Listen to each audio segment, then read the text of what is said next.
오늘 우리 장로님 정말 기도 잘하셨습니다. 아주 짧지만 정말 할 얘기 다 하셨어요. 이 목사가 이렇게 장로님들 기도에 은혜 받기가 쉽지 않거든요. 장로님 감사드리고 우리 전진구 학생 오늘 찬양 아주 잘했어요. 여기 와서 여러 번 찬양했는데 오늘 제일 잘한 것 같아.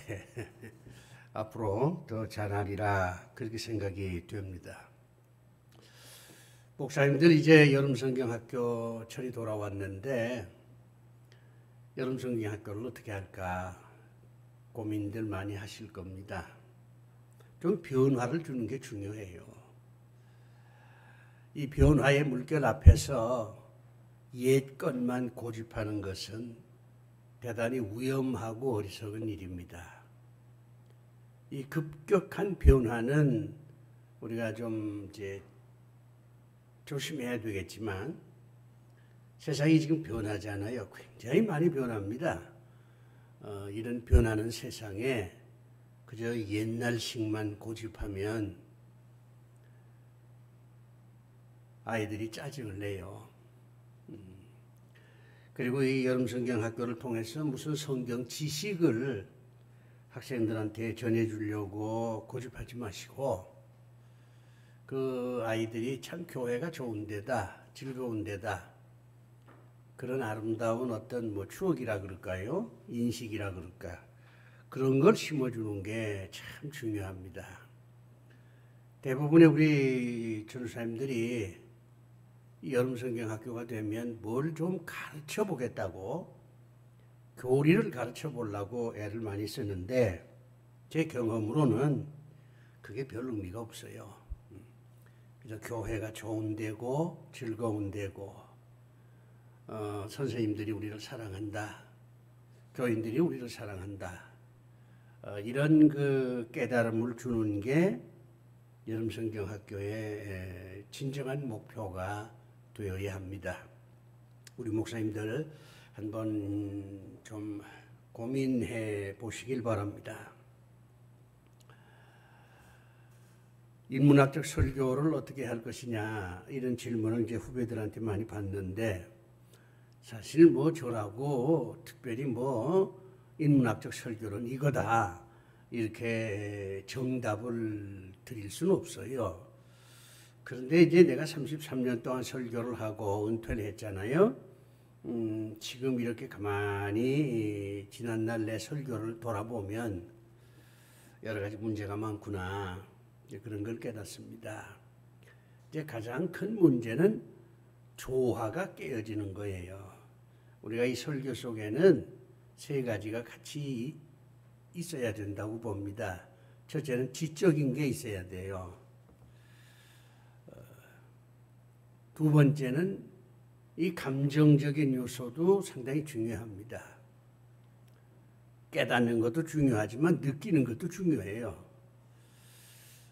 그 다음에 세 번째는 어떤 결단을 하게 만들어 주는 거죠. 이걸 이제 의지라고 얘기하는데 지정의 아닙니까? 이게 한 편의 설교 속에 골고루 조화가 돼야 되는데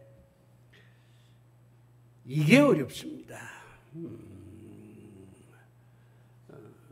참 설교가 어렵다 이런 생각을 하는데 목사님들도 마찬가지일 겁니다.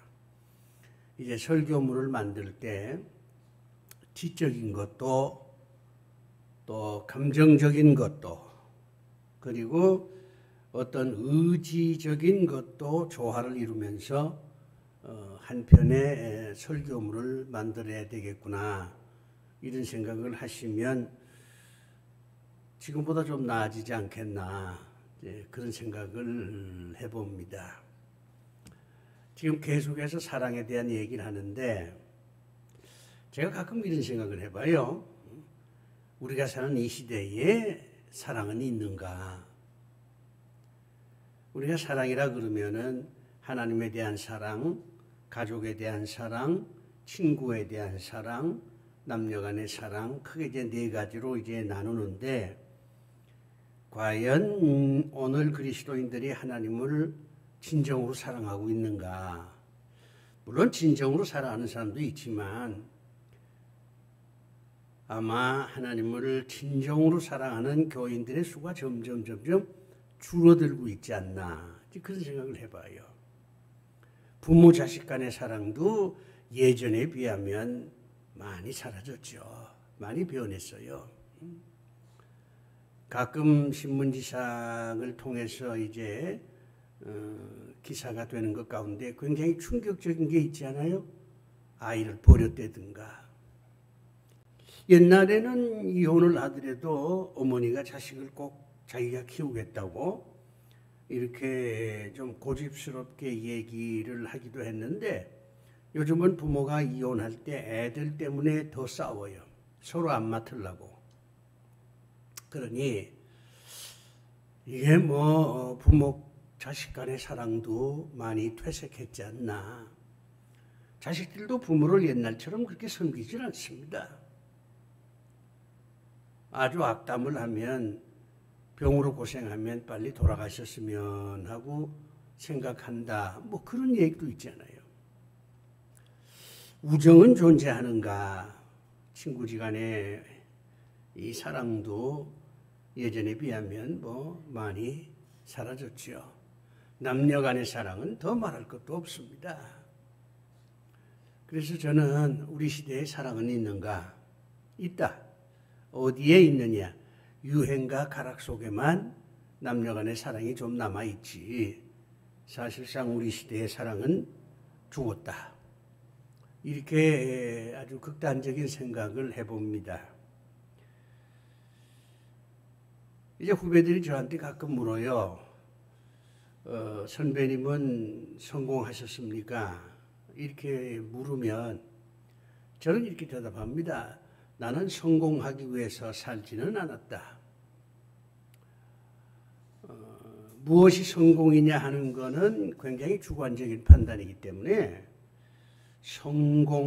성공하려고 살지는 않았다. 그렇기 때문에 내가 성공했느냐 실패했느냐 여기에 대한 대답을 내가 줄 수는 없다. 그러나 실패하지 않으려고 노력한 건 사실이다. 뭐 성공은 못해도 적어도 실패한 인생을 살아서는 곤란하지 않나, 이런 생각을 가지고 산 것만은 틀림없다. 뭐 그랬더니 또 이제 후배들이 가장 무서운 실패는 무엇입니까? 이렇게 물어요. 직장에서 뭐 쫓겨나는 것도 실패지요. 뭐 대학 입시에 떨어지는 것도 실패고요. 뭐 실패의 유형이 굉장히 많지만 저는 이런 생각을 해봅니다. 뭐 여러 가지 실패의 유형이 있지만 내가 신경 썼던 것은 두 가지입니다. 하나는 자신을 모르고 산다는 게 난 실패라고 생각한다. 내가 누구냐 이걸 모르고 살다가 죽으면 그건 실패한 거지. 여러 목사님들 아시다시피 옛날에 뭐 소크라테스가 너 자신을 알라 그랬대잖아요. 내가 나를 몰라. 내가 어떤 존재인지를 몰라. 뭐 흔한 말로 어디서 왔다가 어디로 가는가, 그거에 대한 해답이 없어. 내가 잘할 수 있는 건 무엇이고 내가 못하는 건 뭔가, 이것도 몰라. 그러면 그건 실패한 것이다. 이건 자기에 대한 실패죠. 두 번째 실패는 사랑에 대한 실패다. 사랑하는 게 중요한 게 아니라 사랑에 실패하지 않는 게 중요하다. 사랑에 실패했으면 좀 과장해 얘기해서 인생에 실패한 것과 같은 것이다. 그렇기 때문에 참 사랑에 실패하지 않으려고 나름대로 노력을 했다. 이렇게 이제 후배들한테 얘기를 합니다. 아마 여러분들은 뭐 그런 생각을 별로 안 하셨을 거예요. 교회 문 닫으면 그건 실패다. 그렇게 생각하죠. 우리 목회자들은. 교인들이 다른 교회로 가버리면 야 내가 실패한 거 아니냐 이렇게 상처를 받죠. 뭐 그럴 수도 있어요. 그러나 좀 더 근본적인 걸 생각하면 나 같은 발상도 해볼 필요가 있지 않겠나 이런 생각을 해봅니다. 지금 고린도 교회 얘기를 하는데 외형적으로는 굉장히 성공한 교회예요. 규모가 엄청 크잖아요. 내가 고린도 교회를 가봤거든요. 물론 지금은 다 부서졌습니다. 그런데 그 옛날 고린도 성전의 그 자취는 그대로 남아 있어요. 굉장히 규모가 커요. 그러다 보니까 교인들도 엄청 많았어요. 그런데 그 교회가 외형적으로 보면 성공한 것 같은데 실제 내면적으로 보면 이 교회가 지금 흔들리고 있는 겁니다. 실패 직전이야. 바울은 그 원인이 뭐냐면 교인들끼리 서로 사랑하지 않아서 그렇다. 사랑 없는 교회가 무슨 의미가 있겠느냐? 아주 사도 바울은 냉소적으로 얘기합니다. 고린도 교회 교인들한테 아주 냉소적이에요. 야 너희들 뭐 믿음 있다 그러지, 무슨 방언의 은사 받았다 그러지, 뭐 성경 잘 가르친다고 뽐내지. 그런데 내가 보기엔 아무것도 아니야. 너희들은 서로 사랑하지 않잖아. 사랑이 없는 교회가 무슨 교회니? 이렇게 사도 바울이 아주 직격을 하는 거예요. 고린도 교회 교인들이 충격을 받습니다. 뭐 자기들은 아주 성공한 교회를 섬기고 있다 이렇게 생각했는데 사도 바울이 아주 고린도 교회를 비웃는 거예요. 냉소적으로 얘기합니다.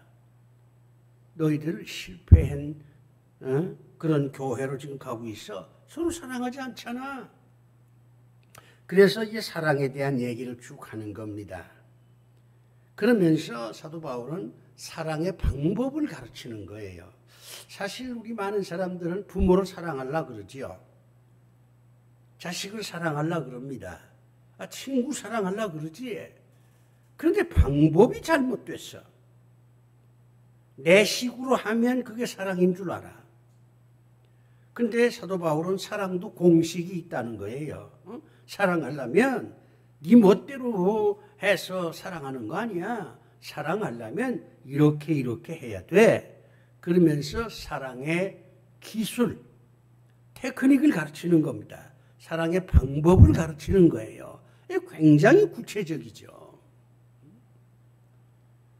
우리 목사님들이 설교할 때 구체적이어야 됩니다. 예수 믿고 구원받으라 이 얘기 하려면요, 예수가 어떤 분이냐 하는 걸 쭉 설명을 해줘야 돼요. 구원이라는 게 뭐냐 하는 걸 쭉 납득을 시켜야 됩니다. 믿는다는 게 어떤 행위인지 그걸 가르쳐 줘야 돼요. 그런 건 가르쳐 주지 않고 예수 믿으면 구원받는다 이렇게 딱 잘라 얘기하면 교인들은요 머릿속에서는 예수 믿으면 구원받나 보다 이렇게 관념화되지 실질적으로 신앙생활의 기쁨이나 성장을 할 수가 없어요.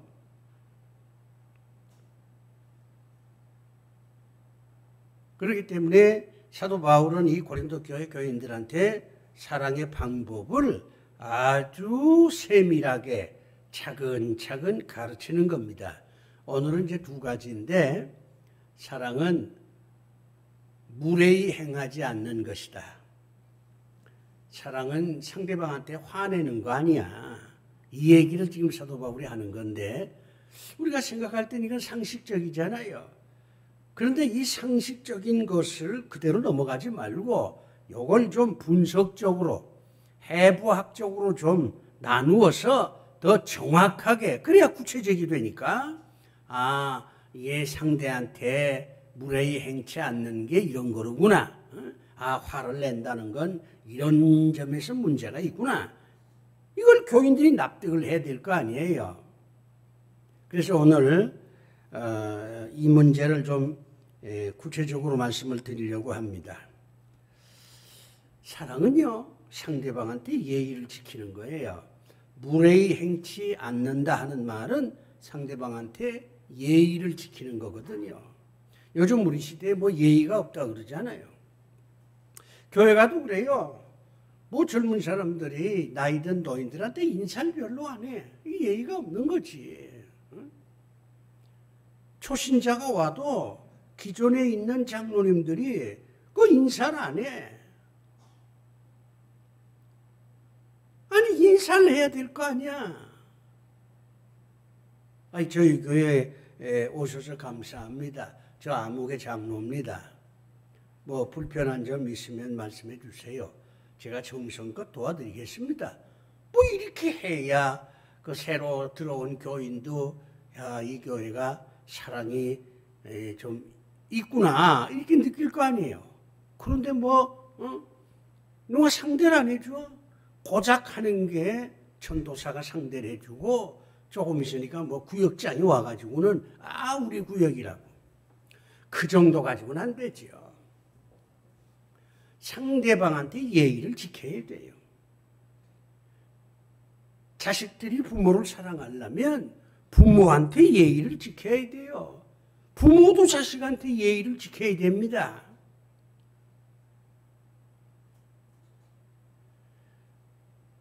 공자가요, 논어라는 책에서 이런 얘기를 합니다.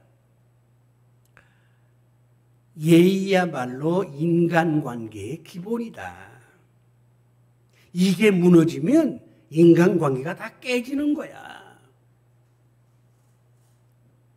그래서 나라에서는 백성들한테 예절 교육을 시켜야 된다. 이렇게 공자가 얘기를 해요. 뭐 우리나라도요, 옛날에는 학교에서 예절 교육을 했어요. 저도 이제 교편 생활을 했는데, 뭐 예절 교육 시켰지요. 인사하라, 이 학생들은 무슨 생활관에 가서 한복 입고 절하는 것도 가르쳤고요. 근데 요즘은 그런 게 아니에요. 이 사랑은 상대방에 대한 태도가 중요합니다. 어떤 태도로 상대방을 대하느냐, 이게 사랑의 기술이에요. 우리가 이제 상대방한테 예의를 지키려면요, 세 가지를 항상 염두에 둬야 돼요. 이걸 염두에 두면 상대방한테 예의를 지킬 수가 있어요. 근데 이걸 생각 안 하면 상대방한테 그저 막말하고 말이죠. 예의를 지키질 않아. 그 첫 번째가 뭐냐면 상대가 하는 일을 존중해야 됩니다. 상대가 하는 일을 존중해 줘야 돼요. 이게 직업에 귀천이 없다는 말과 좀 같은 의미인데 귀천이 없을 뿐만 아니라 상대방의 직업이나 상대방이 일하는 거, 상대방의 역할, 이거를 존중해 줘야 됩니다. 교회에서 장로님들이 교인들한테 예의를 지켜야 돼요. 난 장로야. 넌 뭐 이제 소리 집사지. 이렇게 되면 그건 이제 사랑이 깨지는 거예요. 소리 집사가 하는 일이 얼마나 많아. 물론 장로님들이 하는 일도 있지.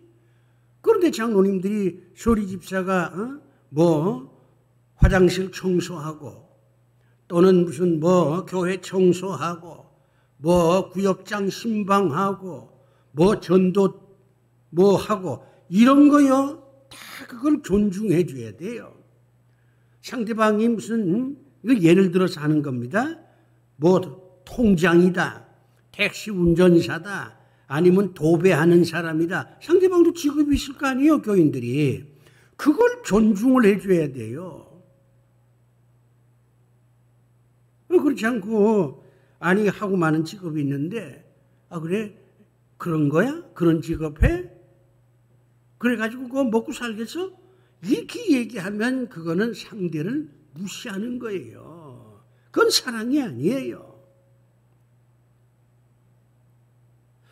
두 번째는 상대방하고 나하고 평등하다는 의식이 있어야 됩니다. 아버지하고 아들은요, 질서의 개념이긴 하지만 평등이에요. 아버지의 생명이나 아들의 생명이나 똑같아. 내 자식이니까 내 마음대로 한다? 이건 사랑이 아니지. 우리 목사님들이 난 하나님의 종이야. 맞아요. 우리가 하나님의 종인 건 틀림없어요. 근데 하나님의 종이라고 목에다 힘주고 교인들 당신은 말이야 하나님의 종이 아니야. 종의 말을 듣는 사람이지. 이런 식으로 하면 그건 사랑이 깨지는 거예요. 역할이 다를 뿐이지 신앙생활에 있어서 목사나 교인이나 다 똑같지 평등이야. 하나님 앞에서 평등이지. 법 앞에 평등이고. 시어머니하고 며느리 이거 질서 개념입니다. 시어머니 말 며느리가 들어야지. 그렇다고 해서 시어머니는 높은 사람이고 며느리는 낮은 사람이다. 이런 생각을 하면 그거는 그 사랑이 깨집니다. 시어머니나 며느리나 생명의 가치 하나님 앞에서는 똑같아요. 너나 나나 평등하다. 이 의식이 있어야 상대방을 무시하지 않게 됩니다. 상대방한테 예의를 지키게 된다 그 말이죠. 그 다음에 세 번째는 상대방을 돕겠다는 마음을 가져야 상대방한테 예의를 지킬 수가 있어요. 내가 상대방을 돕겠다는 마음이 있으면 자연히 그 사람한테는 예의를 지키게 되죠. 사랑이라고 하는 건 서로 협력하는 거거든요. 주고받는 거예요. 이걸 상호관계라 그러잖아요. 그렇기 때문에 성경에는 서로 사랑하라 그렇게 가르치지 한쪽만 사랑하라 이렇게 가르치지 않습니다. 내가 저 사람을 도와줘야 되겠다 이런 생각을 가지면요. 그 사람 무시하거나 멸시하거나 천시하거나 이렇게 되지가 않습니다. 상대방을 존중해주게 된다 그 말이죠. 그래서 사랑은 상대방에게 예의를 지키는 것이다. 그 예의를 지키는 건 상황에 따라 아주 다를 수가 있습니다. 공식적인 석상에서 하는 언어와 사석에서 하는 언어가 다를 수가 있어요. 그러니까 그 상황에 맞게 태도를 잘 정해야지요. 상황에 맞게. 잔치집에 가면 저 신랑 신부 칭찬해 줘야지. 제가 이제 그 결혼식 주례하고 난 다음에 이제 식사를 하잖아요. 그러면 이제 앉아가지고 얘기를 하는데, 신랑이 신부만 못하다고. 신부는 이쁜데 신랑은 못생겼다고. 그렇게 얘기하는 사람이 있어요. 그건 예의가 아니지. 아니 결혼식장인데 아주 못생겨도 잘생겼다고 얘기를 해줘야지요.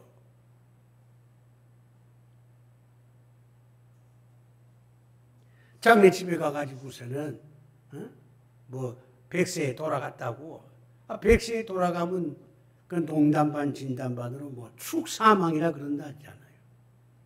그래도 아무리 그렇다고 하더라도 장례식에 가서 축사망이라고 그렇게 얘기하면 되겠어요?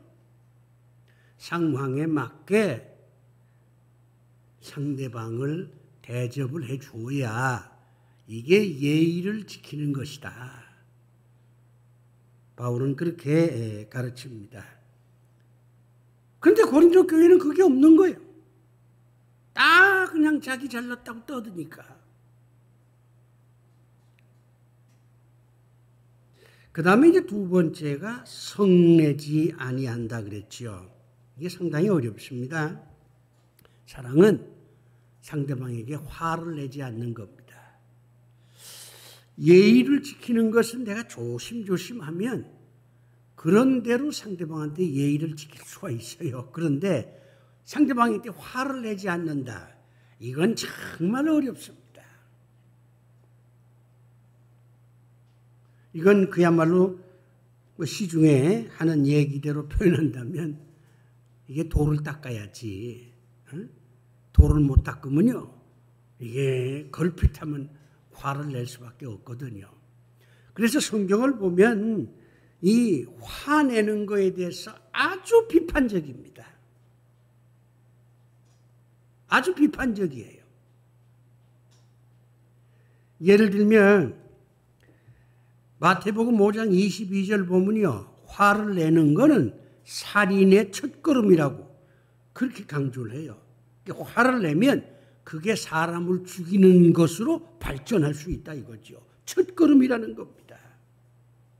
그러니까 화를 낸다는 건 굉장히 이게 무서운 거예요. 까딱 잘못하면 사람 죽이게 되니까. 에베소 4장 21절 보면 죄의 목록에 들어가 있습니다. 사도 바울이 그리스도인들이 저지르는 여러 가지 죄의 목록을 쭉 열거했는데 그 중에 하나가 화내는 거다 이거죠. 이런 걸 보면 에베소 교회 교인들이 화를 잘 냈던 것 같아요. 그러니까 사도 바울이 에베소 교회 교인들한테 화는 죄를 짓는 것과 같아. 그러니까 교인들끼리 서로 화내지 마라. 그렇게 가르치는 겁니다. 계속해서 에베소 4장 26절 이하를 쭉 보면요. 화를 낸다는 것은, 잘 들으셔야 돼요, 목사님들. 화를 낸다는 것은 마귀에게 굴복당했다는 증거다. 그렇게 얘기합니다. 우리가 이제 시험에 들지 말게 하옵시며 이런 기도문을 많이 이제 암송하지 않습니까? 우리를 시험에 빠지게 하는 게 마귀거든요. 마귀에게 굴복했다는 증거가 뭐냐? 화를 내는 거다 그 말이죠. 그러면 일단 내가 화를 내면 마귀한테 진 거야. 마귀한테 진 거야. 내가 마귀한테 굴복했다는 그런 증거가 화를 내는 것으로 나타난다는 겁니다. 그 외에도 많습니다. 화를 내면 의의를 행하기가 어렵다 그래요. 우리가 의의를 행해야 되잖아요. 정의를, 바른 관계를 맺어야 되는데 상대방한테 화를 내면 그게 제대로 되지 않는다. 그렇게 사도 바울은 얘기합니다. 참 이상하게도 이 바울 서신을 보면 화내면 안 된다 하는 얘기가 굉장히 많아요. 이거는 당시의 교인들 사이에 서로 화를 자주 냈다 하는 것을 반증하는 겁니다. 교인들이 화를 내지 않았으면 사도 바울이 교인들한테 편지 쓸 때 화내지 말라 그런 얘기를 했겠어요? 가장 교인들끼리 걸핏하며 화를 내니까 사도 바울이 화내지 마라. 화를 낸다고 하는 것은 마귀한테 굴복했다는 증거야. 이런 식으로 지금 가르치고 있는 거예요. 요즘 교인들도 서로 화를 잘 내지 않나. 근데 이제 화가 그냥 앞에서 그냥 푸르락 하면서 욕하고 말이죠. 이런 것만 화가 아니에요. 뒤에서 욕하는 것도 화내는 것과 똑같습니다. 이 교인들은요. 앞에서는 안 해요. 앞에서는 사랑한다 그러고 자기들끼리 모이면 박 집사가 어떠니 김 집사가 어떠니 욕을 하고 앉아있어. 그러니까 교인들이 이중적이라 그러지. 차라리 하질 말든가 아니면 앞에서 당당하게 하든가. 그런데 뒤에 가서 중얼중얼거리고 수근수근거리고 이거는 하나님 보시기에 바른 태도가 아니죠. 사랑의 태도가 아닙니다. 그러면 우리 목사님들 한번 생각해 보세요. 왜 사람들이 화를 낼까요? 화내지 말라. 이렇게 이제 바울이 권면을 하는데 그럼 내가 화를 내지 말아야지. 이렇게만 생각할 게 아니라 왜 화를 낼까? 인간들이 왜 화를 낼까? 그걸 비타민 화를 내는데 아버지가 아들한테 화를 내고 요즘은 또 아들이 아버지한테 화를 내요. 왜 화를 낼까? 몇 가지 이유가 있습니다. 내가 가만히 생각해 보니까 이 네 가지 중에 하나인 것 같아요. 사람들이 화를 내는 이유가 첫째는 뭐냐면 상대가 고분고분하지 않아서 화를 내요. 내가 이제 자녀들한테 아버지니까 야 그렇게 하면 안 돼. 그럴 거 아니에요. 그러면은 이 자식들이 옛날식으로 한다면 예 아버지 잘못했습니다. 이렇게 하고 끝나면 자식들한테 화를 낼 이유가 없지. 그런데 굳이 반론을 제기해요. 응? 아버지, 그건 아버지가 틀렸어요. 아니 자식이 아버지 보고 틀렸대. 응? 이 고분고분하지를 않아. 그러면 화가 나더라고. 아니 아버지가 얘기하는데 자식이 말이야 고분고분해야지. 뭐 거기다가 뭐 아버지가 틀렸다고? 어? 자기 의견을 얘기를 해. 이게 말대꾸 한다 그러는 거잖아요. 어? 시어머니가 며느리한테 뭐라 그러면 며느리는 이유야를 막론하고 예 잘못했습니다. 그러면 시어머니가 화를 안 내. 근데 똑똑한 며느리가 시어머니 얘기 다 듣고 어머니 얘기 다 하셨어요? 저도 좀 말씀을 드릴게요. 하고서는 시어머니가 틀렸다고 얘기를 하면 시어머니가 화를 내지요. 상대가 고분고분하지 않다 이렇게 생각하면 화를 냅니다. 그 다음에요. 사람이 왜 화를 내느냐. 의견이 충돌이 되면 화를 냅니다. 내 의견이 옳은데 서로 이제 토론을 하다가 서로 의견 충돌이 생기면 양쪽이 다 화를 내요. 의견은 다를 수 있어요.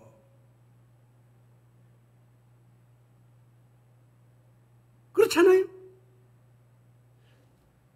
장로님들의 생각과 목사님들의 생각이 반드시 같은 것만 아닙니다. 같을 수가 없어요. 보는 관점이 다르면 해석도 달라.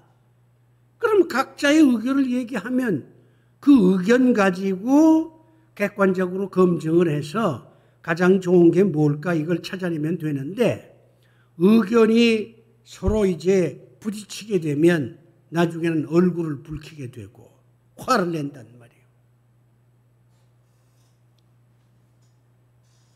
의견은 서로 다를 수 있습니다. 사랑은 상대방 의견을 들어주고 존중해 주는 겁니다. 따지는 게 아니에요. 당신 생각이 틀렸다고 모든 이론은 다 허점이 있어요. 그걸 일부러 찾아내가지고 당신 생각은 이러이러하니까 틀렸다. 이런 식으로 그냥 바늘로 콕콕 찌르듯이 하면 상대방은요. 자기 생각이 틀린 줄 알면서도 그런데 화를 낸단 말이에요. 틀린 줄 알면서도 상대방이 계속 자기 약점만 찌르니까 이제 화를 내는 거예요.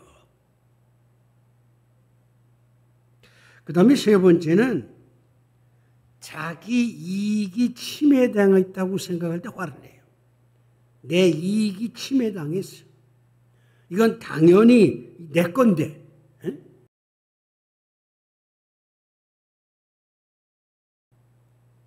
내가 정당한 노동을 해서 일당 30만 원을 받을 권리가 있는데 그래서 열심히 일을 했는데 막상 일 마치고 돌아갈 때는 25만 원밖에 안 준다.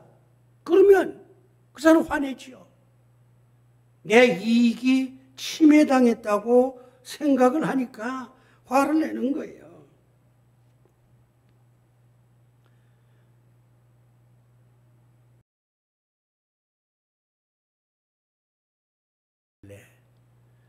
의견이 충돌이 돼서 자기 의견의 약점만 꼬박꼬박 지적하니까 화를 내. 자기 이익이 이제 정말 침해당하니까 이제 화를 내. 그 다음에 뭐 있을까요?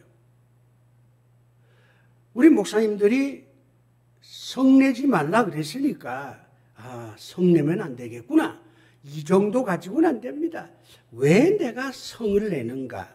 왜 내가 화를 내는가? 그 분석을 해야죠. 분석을 해야 돼.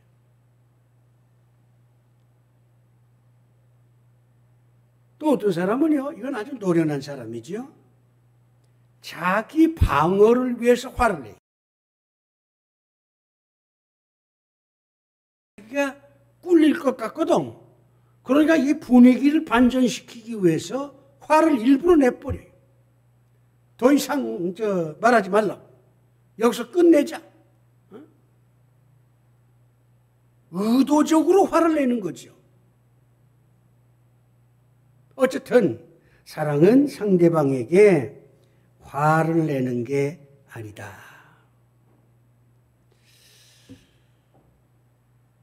어떻습니까? 이래서 사랑이 어려운 거예요. 상대방한테 예의를 지키는 것도 쉽지가 않고 화를 안 내는 거는 더더욱 어렵습니다. 고린도전서 13장 13절 맨 마지막에요. 유명한 선언을 합니다. 여러분 다 아시는 거지 목사님들. 그 중에 제일은 사랑이라. 그래서 어떤 분들은 믿음, 소망 이것도 다 중요한 거지만 서열로 정하면 사랑이 가장 높은 거로구나. 가장 좋은 거로구나. 이렇게 해석을 하는데 저는 그 해석을 인정하면서 하나 더 거기다 첨가합니다. 제일이기 때문에 제일 어렵다 이 말이에요. 제일이니까 제일 어려운 거예요. 세상에서 제일 어려운 게 뭐냐? 취직하는 게 아닙니다. 결혼하는 게 아니에요. 영어 공부하는 게 아니야. 그거는 사랑을 제대로 실천 못하는 것. 그 중에 제일은 사랑이라고 그랬으니까. 그걸 뒤집어 얘기하면 가장 어려운 게 사랑이다. 그 사랑을 해내면 그 사람은 최고지요. 단테의 신곡을 보면요. 사람이 죽으면 천국 가잖아요. 천국 가는데 천국 그냥 들어가는 게 아니에요. 이거는 단테의 신곡에 나온 얘기니까 뭐 믿거나 말거나 합니다. 근데 단테가 이런 얘기를 한다는 건 굉장히 중요한 거예요. 천국 문에 딱 들어가면 바로 들어가는 게 아니라 시험을 쳐요. 필기 시험이 아니라 문답 시험인데 옛날 세례 문답하고 그랬잖아요. 첫 번째가 믿음이 뭐냐? 이렇게 시험관이 질문합니다. 두 번째는 소망이 뭐냐? 이렇게 질문을 해요. 그 믿음이 뭔 줄 알고 소망이 뭔 줄 알고 다 정답을 얘기했는데도 마지막 시험이 사도 요한이 나와가지고 사랑이 뭐냐? 이렇게 묻습니다. 그 시험에 합격을 해야 천국에 들어갈 수가 있어요. 단테가 그렇게 얘기합니다. 사랑이 뭔지를 알아야 천국에 들어간다 그 말이죠. 왜냐하면 천국에 있는 건 사랑밖에 없으니까. 천국에는 믿음이 필요 없어요. 그건 주님하고 같이 있으니까. 천국에는 소망도 필요 없어요. 천국이 마지막인데 그 이상 무슨 소망이 있겠어요. 천국에는 사랑밖에 없어. 그러니까 사랑이 뭐냐 하는 거에 대한 정답을 얘기하지 못하면 천국에 못 들어가는 거예요. 우리 목사님들이 교인들을 사랑으로 키우셔야 돼. 사랑하셔야 돼. 목사님들이 사랑의 본을 보여야 돼.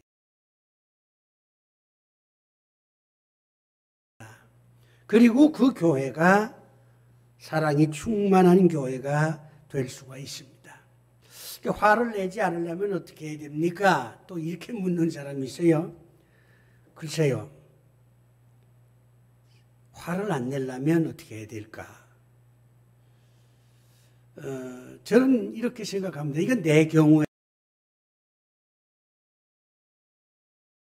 이성과 화를 내는 건 감정이잖아요. 이성과 신앙으로 감정을 통제하는 겁니다. 이걸 절제라 그러잖아요. 성령의 9가지 열매 가운데 마지막이 절제입니다.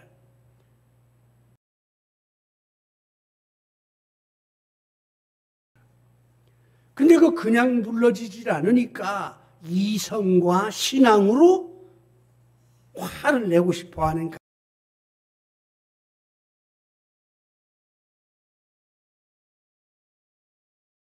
예, 뭐라고 얘기합니까? 그래, 인간이 뭐 화를 안 낼 순 없지. 그래도 화를 내도 죄짓지는 말라. 죄짓지는 말라. 예를 들면 이제 아들한테 이제 화를 내잖아요. 아버지니까. 근데 화를 내도 죄짓지 말라 하는 걸 이렇게 표현합니다. 어떤 경우에는 아들을 때려요. 화를 내는 것에서 발전해서 폭력을 쓰는 거죠. 폭력은 죄지요. 자식들 때리면 되겠어요? 아버지가 자식들한테 화를 낼 수는 있지만 몽둥이로 아들을, 딸을 팰 수가 있냐고. 그건 죄지. 그러니까 폭력을 행사하지 말아야지. 그 다음에 이제 화를 냈지만 금방 그걸 풀어야 돼요. 본인이 풀려고 노력을 해야 됩니다. 뒤끝이 없다 하는 그런 이제 속담도 있잖아요. 우리가 잘 쓰는 말로. 화를 냈지만 금방 그게 없어지는 거예요. 화를 오래 가지고 가는 거 아주 좋지 않습니다. 아침에 화를 냈다가도 저녁에는 아들하고 야, 같이 밥 먹자. 오늘 내가 널 좀 혼냈는데 뭐 어떻게 이제는 그거 잊어버려라. 야, 아버지가 널 사랑하니까 네가 잘못된 길로 가니까 아버지가 돼서 그거 그냥 볼 수 없었잖아. 너무 섭섭하게 생각하지 마라. 이런 식으로 아들을 다독거려주고 그러면 이제 화가 풀리는 거거든요. 화를 내도 죄짓지 말라. 그게 이 화내는 것을 극복하는 방법이 아니겠는가. 목사님들, 교인 한 사람 한 사람 사랑하셔야 돼요. 그래야 그 교인들이 교회를 사랑하고 목사님들 사랑하고 다른 교회도 안 가고 이 어려운 때에 내 교회 내가 지켜야지. 우리 교회는 사랑이 충만한 교회니까 내가 정말 이 교회를 지켜야 되겠다. 그런 마음이 생기는 거예요. 부디 사랑으로 목회하는 우리 목사님들 되시기를 바랍니다. 기도합시다. 하나님 아버지,